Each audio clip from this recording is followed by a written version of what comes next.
Hi guys and welcome back to the channel Deepak Yadav Education. Welcome to the daily current affairs of 18th of May 2021.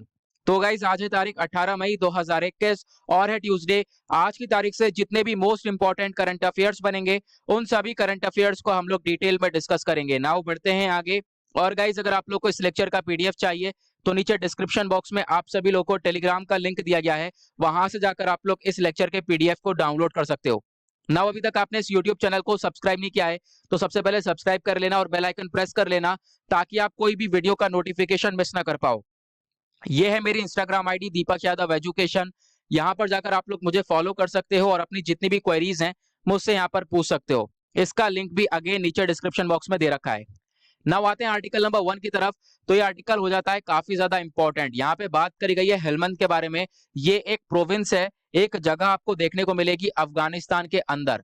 Okay, अब यहाँ पे ये जो जगह है यहाँ पर अफगानिस्तान सरकार और तालिबान के बीच में काफी ज्यादा डिस्प्यूट्स देखने को मिले हैं, आपस में इन लोगों के बीच में लड़ाइयां देखने को मिली हैं। ओके, तो उसी के बाद में बताया गया है। नाउ अब हमारे लिए क्या इंपॉर्टेंट है, हमारे लिए ये चीज तो इतनी इंपॉर्टेंट है नहीं कि इसके बीच में डिस्प्यूट हो गया इस पर्टिकुलर एरिया में, लेकिन अब यहाँ पर हमारे लिए इंपॉर्टेंट हो जाती है इसकी लोकेशन। तो हम लोग लोकेशन कवर करने वाले हैं जो कि यूपीएससी ज्योग्राफी के पॉइंट ऑफ व्यू से बहुत ज्यादा इंपॉर्टेंट होती है। लेकिन सबसे पहले हम देख लेंगे अफगानिस्तान को। तो आप देख पाओगे यहाँ पर इंडिया का मैप और ऊपर आपको देखने को मिल जाएगा ये अफगानिस्तान। और अफगानिस्तान की टोटल पॉपुलेशन है, आबादी है यहाँ की 3.8 करोड़ के आसपास की। और अफगानिस्तान की कैपिटल है वो काबुल, आपको इसके बारे में ध्यान रखना है। नाउ यहाँ पे देखो इस मैप को थोड़ा सा हमने जूम कर दिया है। अब यहाँ पे मैंने बताया कैपिटल इसकी काबुल है, वो इधर की साइड देखने को मिलेगी, लेकिन हम लोग किस चीज की बात कर रहे हैं, हेलमंद प्रोविंस की बारे में। नाउ ये जो प्रोविंस है ये आपको इस वाले एरिया में देखने को मिलेगा, यानी कि देख पाओगे जो मैप है, मैप के नीचे की साइड, यानी नीचे वाला साइड कौन सा है, सदर्न साइड। तो सदर्न एरिया में आपको यहाँ पर ये वाली जगह देखने को मिलेगी। यहीं पर अफगानिस्तान और तालिबान के बीच में ये डिस्प्यूट चला है। ओके, नाउ अब यहाँ पर हम लोग इसको कवर करने वाले हैं। देखो जो हेलमंद है इसको हम लोग हेलमंद के नाम से भी जानते हैं, हेलमंद के नाम से भी ये जाना जाता है। ओके, एंशिएंट टाइम्स में इसको हरमंद हेतुमंद भी बोला जाता था, लेकिन अभी आज के टाइम पर देख पाओगे अफगानिस्तान के अंदर लगभग 34 प्रोविंस हैं, जिसके अंदर से एक one of the most popular ये हेलमंद है। ओके, जो कि आपको कंट्री में सदर्न साइड में देखने को मिलेगा, जैसा मैंने अभी आपको बताया था। और एरिया वाइज अगर हम बात करें तो ये प्रोविंस सबसे बड़ा है और इसके अंदर आपको 13 डिस्ट्रिक्ट देखने को मिल जाएंगे। ओके, नाउ यहाँ पे आप देख पाओगे जो ये हेलमंद है, यहाँ पे एक हेलमंद नाम की रिवर भी बहती है जिसका इस्तेमाल किया जाता है सिंचाई वगैरह के लिए।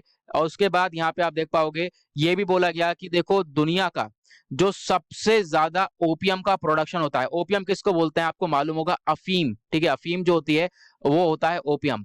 तो ओपियम का सबसे ज्यादा प्रोडक्शन होता है दुनिया में, कहां पर, हेलमंद में। तो आपसे पूछा जा सकता है क्वेश्चन, इसके बारे में ध्यान रखना। इनफैक्ट दुनिया भर में जितना भी ओपियम का प्रोडक्शन होता है उसका 42% यानी 42% सिर्फ और सिर्फ इस एरिया से निकल कर आता है। ओके, और 2001 में जो वॉर हुई थी अफगानिस्तान के अंदर, वो हेलमंद प्रोविंस के अंदर आप कह सकते हो सबसे ज्यादा इसका इफेक्ट पड़ा। सबसे ज्यादा जो इंसर्जेंट एक्टिविटीज हुई हैं, जो आप कह सकते हो कि विद्रोही वाली एक्टिविटीज देखने को मिली है, वो सबसे ज्यादा इस एरिया में देखने को मिली है। इनफैक्ट यहाँ पे ये बोला जाता है अफगानिस्तान का जो सबसे ज्यादा डेंजरस प्रोविंस है वो आपको हेलमंद प्रोविंस देखने को मिलेगा। ओके, तो इसके बारे में आपको ध्यान रखना है। नाउ आप देखो इस आर्टिकल के रिगार्डिंग बनता है क्वेश्चन। तो जैसा कि हम लोग डेली बेसिस पर हर एक आर्टिकल को डिस्कस करते हैं, फिर उसके रिगार्डिंग एक एमसीक्यू को भी सॉल्व करते हैं। और एमसीक्यू हम लोग हाई लेवल का यानी यूपीएससी लेवल का सॉल्व करते हैं, क्योंकि आप देख पाओगे यहाँ पर ऑप्शन कोई नाम से नहीं है, यहाँ पे बिल्कुल कंफ्यूजिंग स्टेटमेंट है जो कि आपको यूपीएससी प्रीलिम्स में देखने को मिलते हैं। अगर आप लोग पास्ट ईयर के प्रीलिम्स देखोगे तो आपको मोस्टली सारे एमसीक्यूज इस तरीके से देखने को मिल जाएंगे। तो यहाँ पे हम डेली बेसिस पे प्रैक्टिस करते हैं ताकि आपकी आदत बन जाए और जो है जैसे एग्जाम में जाओ फटाफट आप जाकर इन चीजों को सॉल्व कर पाओ, इन एमसीक्यूज को देखकर घबराओ ना। ओके, चलो यहाँ पे हम लोग अब पहले बात करते हैं। एक सेकंड रुक जाओ, से साफ कर देता हूँ। हाँ, देखो यहाँ पे क्वेश्चन क्या है, ये मैचिंग टाइप का दे रखा है, आपको इसको मैच करना है। ओके, अभी हमने देखा यहाँ पे आप देखो रीजन्स दे रखे हैं, कौन कौन से रीजन है। अब ये बताना है कौन कौन सी कंट्री के कौन कौन से रीजन है। ठीक है, अब यहाँ पर आपको सही मैचिंग करनी है। सबसे पहले हेलमंद रीजन हमने बात करी थी, ये अफगानिस्तान का बिलोंग करता है, अफगानिस्तान का प्रोविंस है। लेकिन यहाँ पे आप देख पाओगे अफगानिस्तान है कहीं, अफगानिस्तान कहीं नहीं है। ठीक है, पहला ऑप्शन हो गया इनकरेक्ट।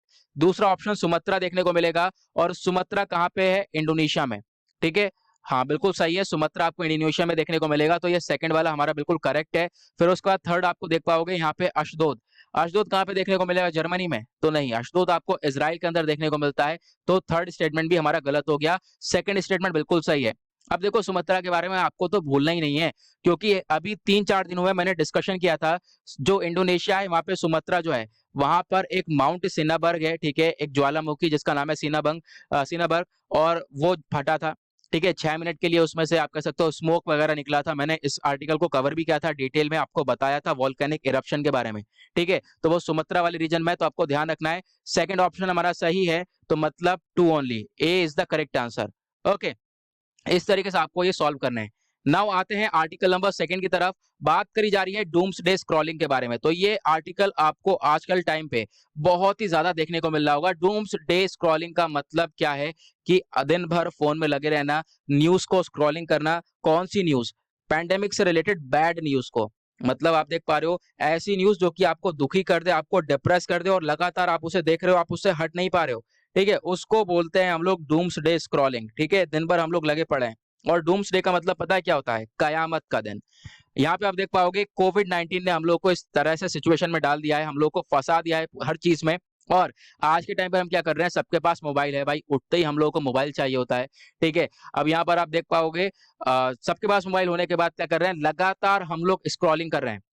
आज के टाइम पर फैमिली मेंबर्स जो हमारे ओल्ड एज पीपल हैं, जो घर के हैं, जिस भी घरों में आप देख पाओगे सभी लोग लगातार फोन के अंदर न्यूज देख रहे हैं।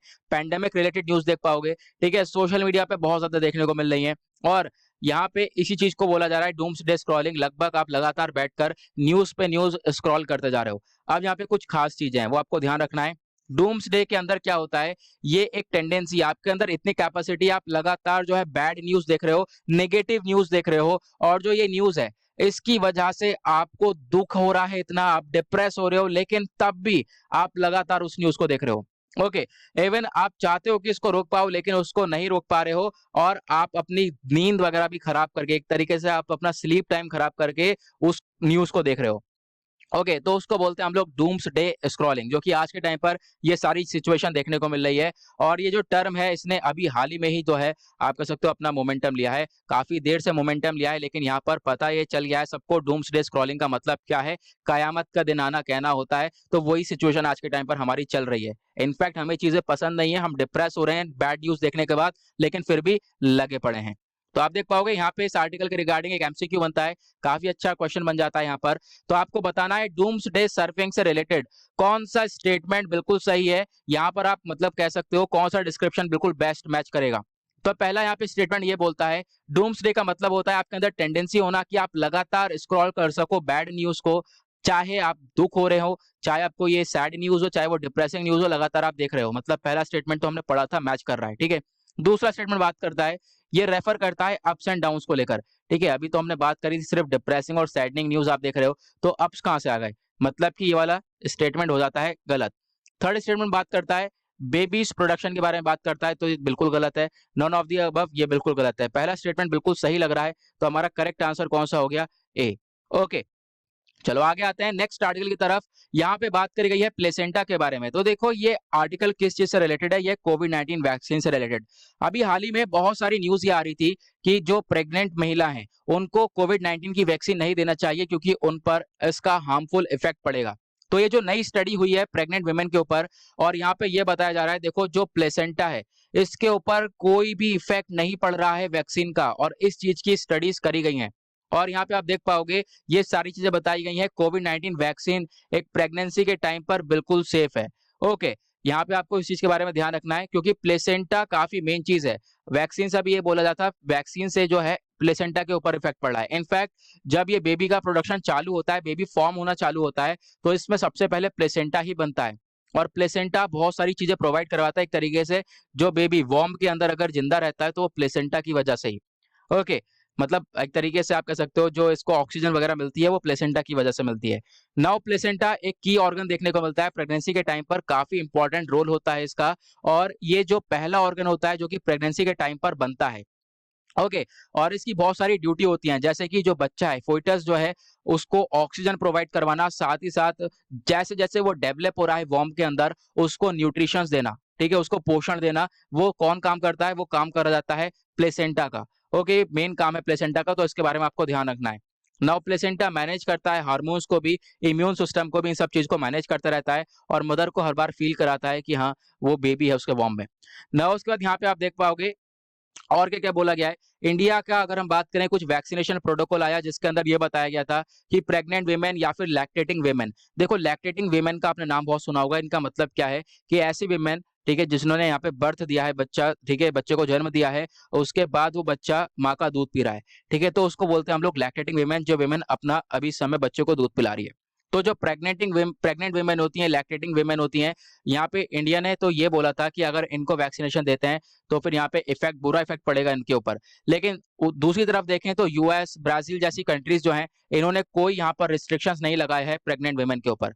नाउ अब आते हैं इसके रिलेटेड एक क्वेश्चन के ऊपर। क्वेश्चन क्या है? प्लेसेंटा के रिगार्डिंग आपको बताना है कि कौन सा स्टेटमेंट बिल्कुल सही है। पहला स्टेटमेंट बोलता है कि ये आपका पहला ऑर्गन है जो कि प्रेगनेंसी के टाइम पर बनता है, बिल्कुल सही, हमने इसके बारे में अभी देखा। दूसरा पॉइंट ये बोलता है कि ये मेन ड्यूटीज को परफॉर्म करता है, जैसे कि जो फोर्टस है बच्चा है उसको ऑक्सीजन प्रोवाइड करवाता है, ठीक है, साथ ही साथ उसको न्यूट्रिशन वगैरह जो भी देने का काम होता है वो प्लेसेंटा करता है। सही है बिल्कुल। दूसरा ऑप्शन भी बिल्कुल सही है, तो मतलब बोथ 1 और 2, तो आपका option number C is the correct answer. Okay, now आते हैं एक और बहुत ही ज्यादा इंपॉर्टेंट आर्टिकल की तरफ। यहाँ पे हम बात करने वाले हैं पॉलिटी से रिलेटेड, आपका जीएस पेपर 2 से रिलेटेड बहुत इंपॉर्टेंट आर्टिकल है। आर्टिकल 311 के बारे में बात करेंगे, अनुच्छेद 311 के बारे में, और ये बहुत इंपॉर्टेंट है। देखो हुआ क्या है, मैं आपको बताता हूँ। यहाँ पे आप जो पिक्चर देख रहे हो इनको तो आप पहचानती होंगे, ठीक है, बहुत बार इनका नाम भी सुना होगा। इनका नाम है सचिन वाजे। ओके, मैं आपको थोड़ी बहुत ये न्यूज बताता हूँ। देखो ये हाल ही में 3-4 महीने में काफी ज्यादा न्यूज के अंदर रहे। अभी इनको एनआईए ने अरेस्ट किया है। एनआईए क्या है? National investigation agency. और इन्होंने यहाँ पर क्यों अरेस्ट किया? क्योंकि देखो आपको हाल ही में देखने को मिला था, मुकेश अंबानी के घर के सामने एक केस हुआ था। वो मुकेश अंबानी का ही केस हुआ था। घर के सामने एक स्कॉर्पियो कार थी, ठीक है, एसयूवी कार जिसको हम लोग बोलते हैं, उसके अंदर कुछ एक्सप्लोसिव देखने को मिले थे। एग्जैक्टली मैं बताऊं तो उसके अंदर जिलेटिन स्टिक्स देखने को मिली थी, ठीक है। तो यहाँ पर जो उस केस का जो लिंक है ना, वो इनसे कहीं मैच करता हुआ नजर आया और उसकी वजह से नेशनल इन्वेस्टिगेशन एजेंसी ने इनको अरेस्ट कर लिया। और इनकी कहानी में बताऊं तो ये इनको एनकाउंटर स्पेशलिस्ट बोला जाता है। इन्होंने बहुत सारे एनकाउंटर करे हैं। ओके, और दूसरी तरफ आपको ये भी ध्यान रखना है, ये पहले भी 2 बार लगातार सस्पेंड हो चुके हैं, 2 टाइम्स सस्पेंड हो चुके हैं। अब यहाँ पर क्या कर दिया गया है, मुंबई पुलिस कमिश्नर के द्वारा इनको इस समय डिसमिस कर दिया गया है। फाइनली यहाँ पर ये डिसमिस हो चुके हैं। ओके, अब यहाँ पे ये जो डिसमिसल है, इसी की वजह से ये न्यूज के अंदर है, क्योंकि इनको डिसमिस किया गया है। अब यहाँ पे डिसमिस कैसे किया गया है? जो मुंबई पुलिस कमिश्नर हैं, उन्होंने article 311 clause 2 sub clause B का इस्तेमाल करके इनको डिसमिस किया है। तो हमारा पर्पस यह है, हम आर्टिकल ये वाला तो पढ़ेंगे, साथ में पूरा आर्टिकल 311 को भी डिस्कस करेंगे। ओके, चलो फिर आगे बढ़ते हैं। यहाँ पे आप देख पाओगे, सबसे पहले देखो क्या बात करेंगे, एक सेकंड में कलर चेंज कर लेता हूँ। हाँ, ये देख पाओगे सस्पेंड कर दिया। पहले तो ये सस्पेंड हो चुके थे, पहले भी बहुत बार इनको अरेस्ट करा गया एनआईए के द्वारा। नाउ अभी मुंबई पुलिस कमिश्नर ने कर दिया है इनको डिसमिस। और डिसमिस कैसे किया है? आर्टिकल 311 का इस्तेमाल करके। और यहाँ पे डिसमिसल में एक चीज सबसे ज्यादा इंपॉर्टेंट है कि इन्होंने कोई भी इंक्वायरी नहीं करवाई, ठीक है। अब यहाँ पे बिना किसी इंक्वायरी के इनको डिसमिस किया गया, ये बहुत इंपॉर्टेंट चीज है। ओके, ये कैसे लिंक होगा आगे मैं आपको बताऊंगा। नाउ यहाँ पे आपको देखना है, जो ये आर्टिकल 311 है इसके बारे में हम पढ़ेंगे। तो आर्टिकल 311 का जो सेक्शन 1 है, देखो ये बोलता है कि मान लो कोई एम्प्लॉय है, देखो no government employ either of an all India service or state government shall be dismissed or remove by an authority subordinate to on the appointed him or her. देखो ये जो ना पॉलिटी है यहीं पे खा जाती है। जो हमें आर्टिकल है ना, ये जो जिस लैंग्वेज में लिखे होते हैं ना, बहुत कड़क लैंग्वेज में लिखे होते हैं, समझ नहीं आते हैं। सिंपल सा मतलब यह है कि यहाँ पर देखो एक तरीके से जो आर्टिकल 311 है ना, एक तरीके से प्रोटेक्शन देता है। अब यहाँ पे आर्टिकल 311 में आपको बता देता हूँ एक चीज, किनको कवर किया जाता है? पब्लिक ऑफिसर को, जो सिविल सर्वेंट होते हैं, आईएएस ऑफिसर, जितने भी पब्लिक ऑफिसर्स होते हैं या फिर सिविल सर्वेंट्स होते हैं, उनको यहाँ पे प्रोटेक्शन दी जाती है आर्टिकल 311 के अंदर, ठीक है। हम लोग बस कहते हैं कि इनको प्रोटेक्शन दी जाती है, लेकिन इसका बहुत ज्यादा मिसयूज भी होता है।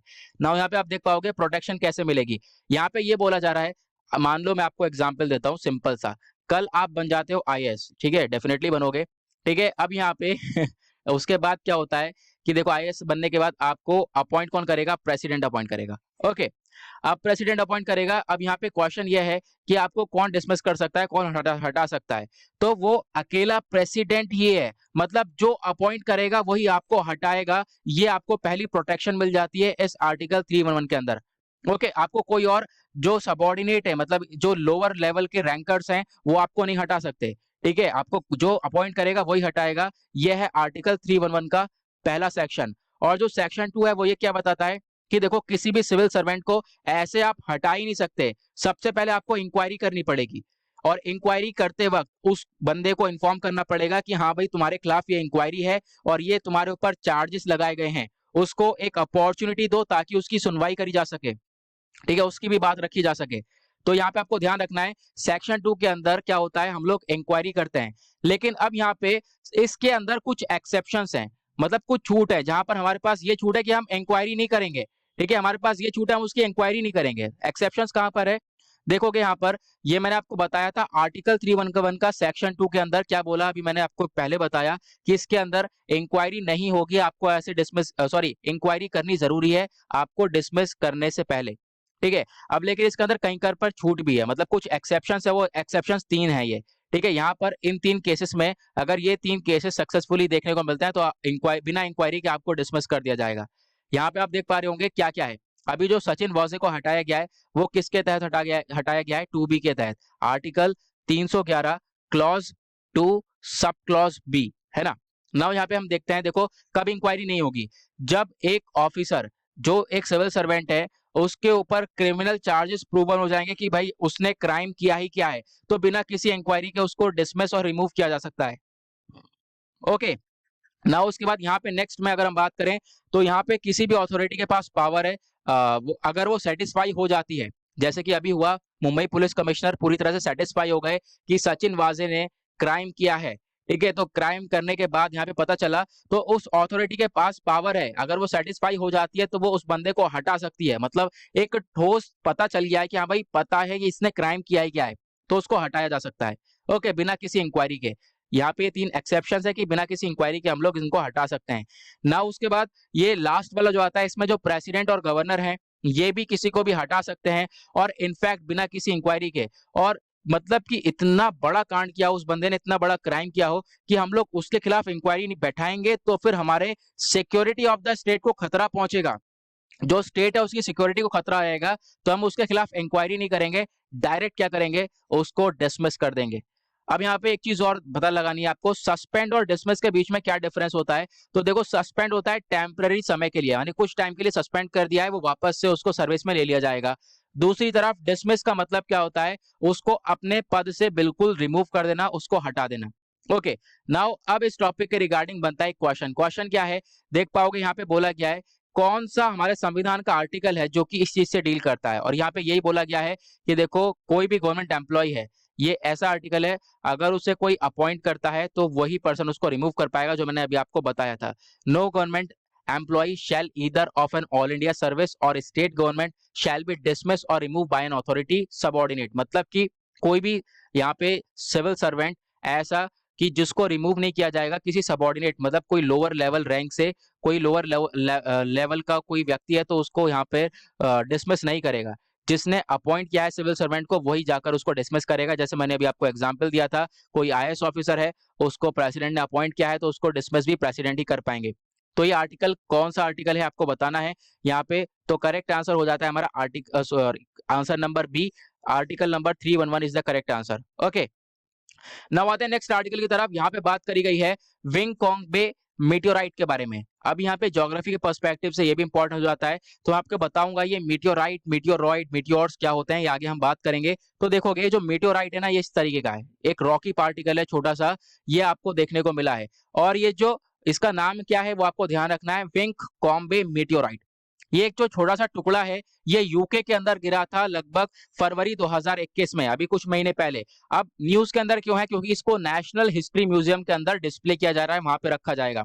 नाउ यूके की लोकेशन देख लेते हैं। यहाँ पे आप देख पाओगे इंडिया का मैप, और ऊपर आप देख पाओगे यहाँ पर है यूके, और जो ये रेड वाला पॉइंट है ना, यहीं पर ये मीटियोराइट गिरा है।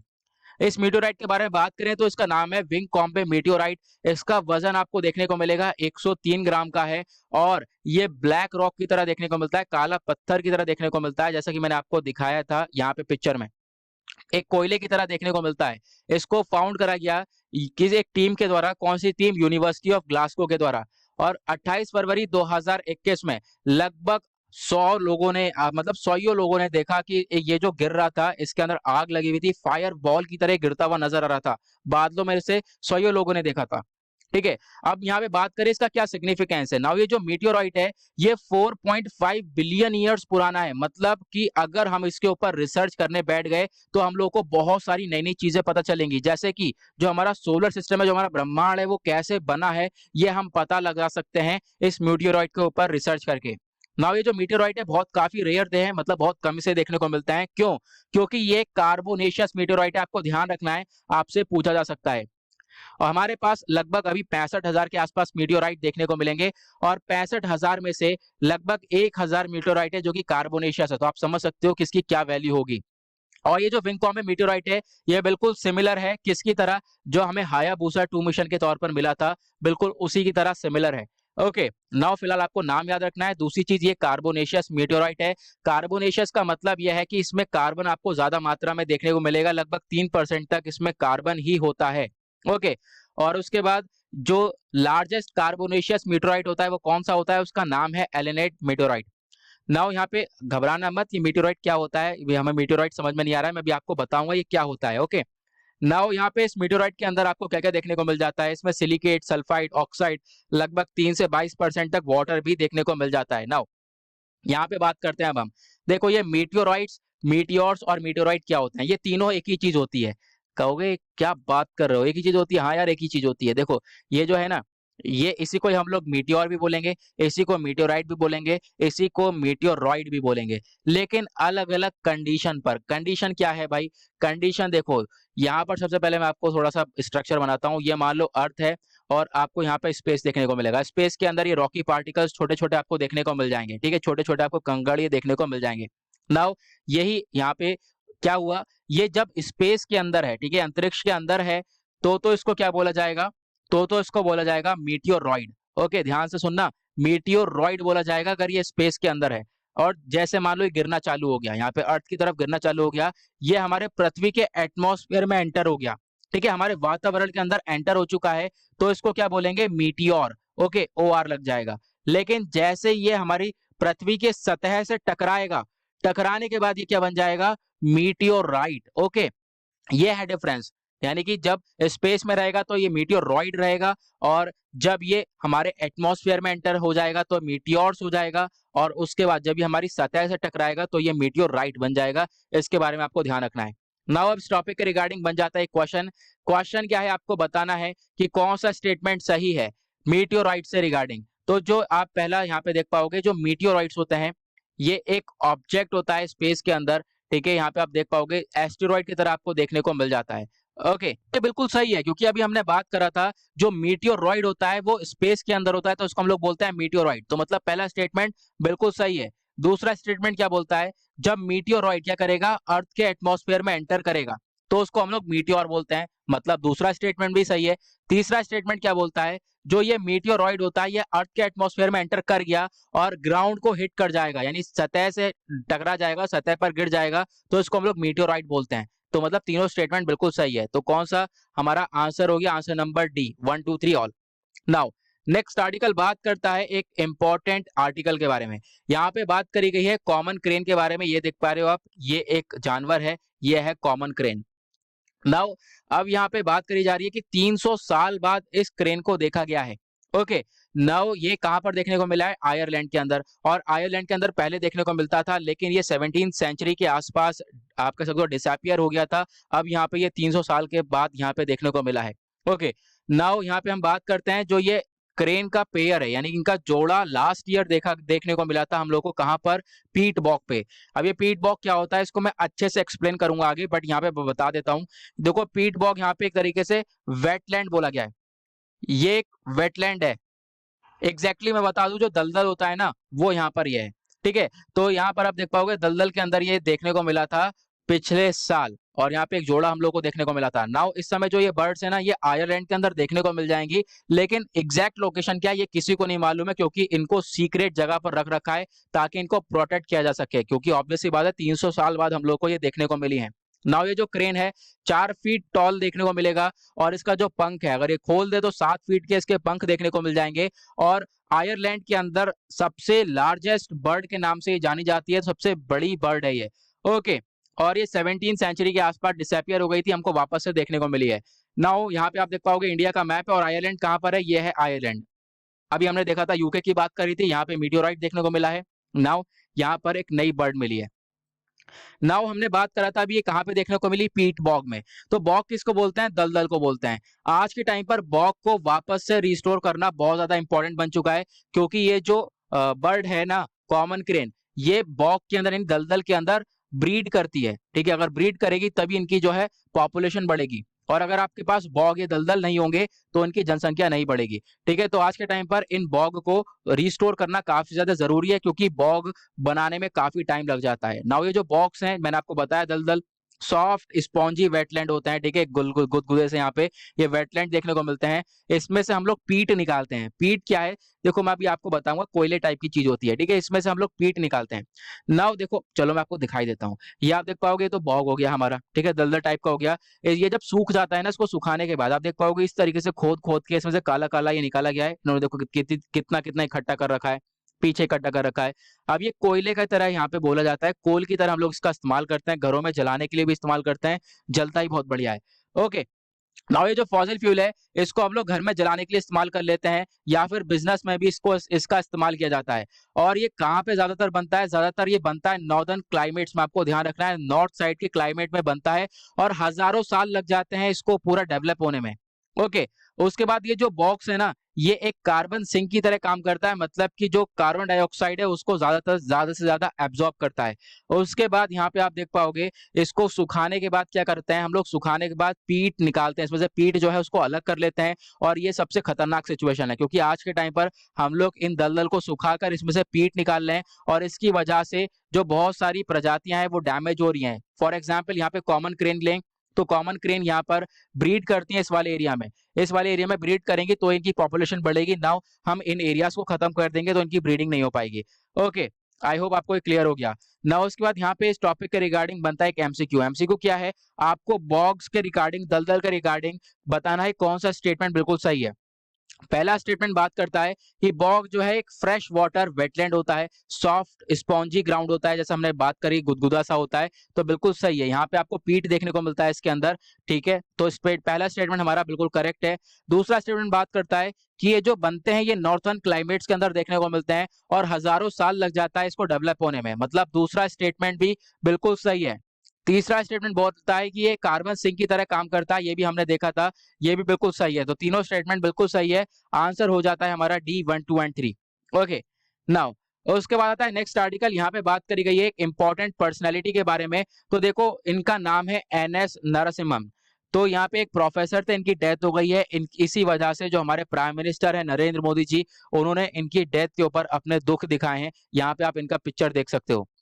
अगर हम बात करें, इनका पूरा नाम है मुदुमबाई शेषाचलु नरसिम्हन। ओके, इनका जन्म और डेथ यहाँ पे आप देख पाओगे, हमारे लिए इंपॉर्टेंट नहीं है। ये एक इंडियन मैथमेटिशियन थे, ये बहुत इंपॉर्टेंट है, याद रखना। ये एक इंडियन मैथमेटिशियन थे, ये आपसे क्वेश्चन पूछा जा सकता है। ओके, शेषधारी थ्योरम का यहाँ पे आप कर सकते हो कुछ यहाँ पे काम किया गया था, जो कि हमारे लिए इतना इंपॉर्टेंट नहीं है। यहाँ पे बस आपको इतना सा ही ध्यान रखना है। साथ ही साथ इन्होंने काफी हद तक काम किया एक तरीके से, जो रिसर्च ग्रुप है मैथमेटिक्स का, कहाँ पर, international centre for theoretical physics, तो जो कि त्रिस्ते में आपको देखने को मिलेगा, वहां पर इन्होंने हेड किया था। साथ ही साथ ये एक फेलो भी थे, कहाँ के, Tata institute of fundamental research के। तो मतलब बहुत सारी खोज भी करी इन्होंने। नाउ इनको बहुत सारे अवार्ड्स के साथ आप कह सकते हो कि सम्मानित किया गया था, जैसे कि ये अकेले भारतीय ऐसे थे जिन्होंने किंग फैसल इंटरनेशनल प्राइज को रिसीव किया था। साइंस के फील्ड में इनको ये प्राइज दिया गया था, और पहले भारतीय थे। साथ ही साथ स्पिरिट ऑफ सलाम अवार्ड दिया गया साल 2020 में। शांति स्वरूप भटनागर प्राइज दिया गया 1975 में। पद्म भूषण दिया गया 1990 में। नाउ यहाँ पे बनता है क्वेश्चन। क्वेश्चन क्या है, हु वाज MS नरसिम्हम, जो कि आपको हाल ही में न्यूज में देखने को मिले थे। ये एक मैथमेटिशियन है, डॉक्टर है, बैडमिंटन प्लेयर है या फिर एस्ट्रोनॉट है? तो करेक्ट आंसर हो गया 1, ये एक इंडियन मैथमेटिशियन है जिनकी डेथ हो गई है फिलहाल। अब हम कह सकते हैं एक मैथमेटिशियन थे ये। उसके बाद अगेन एक और इंपॉर्टेंट पर्सनालिटी की बात करी गई है, इनकी भी डेथ हुई है। इनका नाम है रंजना निरुलू, रंजना निरुला। और कोविड की वजह से इनकी डेथ हुई है। ये क्या थी? एक ट्रेजर थी, मतलब कि एक जेम की तरह काम करती थी, एक खजाना थी। किसके लिए? सीआईटीयू के लिए, centre for Indian trade unions के लिए। इनकी 75 साल की उम्र थी और डेथ हो गई है, उसी वजह से न्यूज के अंदर है। नाउ इनको इंट्रोड्यूस किया गया था लेफ्ट मूवमेंट में एक स्टूडेंट की तरह यूनाइटेड स्टेट्स में, और ये आप कह सकते हो एंटी वियतनाम वॉर के अंदर भी एक्टिव थी। ये वापस से इंडिया आई थी कब? 1970 में, और यहाँ पर आकर इन्होंने लेफ्ट मूवमेंट को ज्वाइन कर लिया था। साथ ही साथ ये एक फुल टाइम सीआईटीयू मेंबर बन गई थी 1978 में। और उसके बाद आप देख पाओगे इन्होंने बहुत सारे काम किए, जैसे कि ये फाउंडर बन गई AIDWA की। इन्होंने ये फाउंड किया, All India Democratic Women's Association को फाउंड किया दिल्ली के अंदर। साथ ही साथ उन्होंने काम किया एक वर्किंग एडिटर की तरह।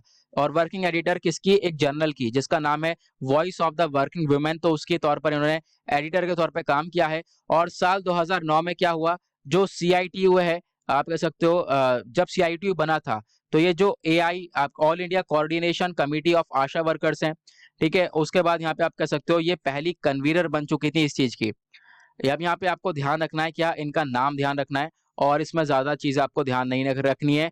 और क्या इनका मेन काम था वो आपको ध्यान रखना है, क्या थी बेसिकली। ओके, तो ये यहाँ पे आपसे क्वेश्चन बन जाता है कि रंजना निरुला कौन थी? तो आपको बताना है एक एक्टिविस्ट थी, या फिर आप कह सकते हो एक्टिविस्ट साथ ही साथ सीआईटीयू की ट्रेजर थी। तो हाँ, बिल्कुल पहला स्टेटमेंट बिल्कुल सही है।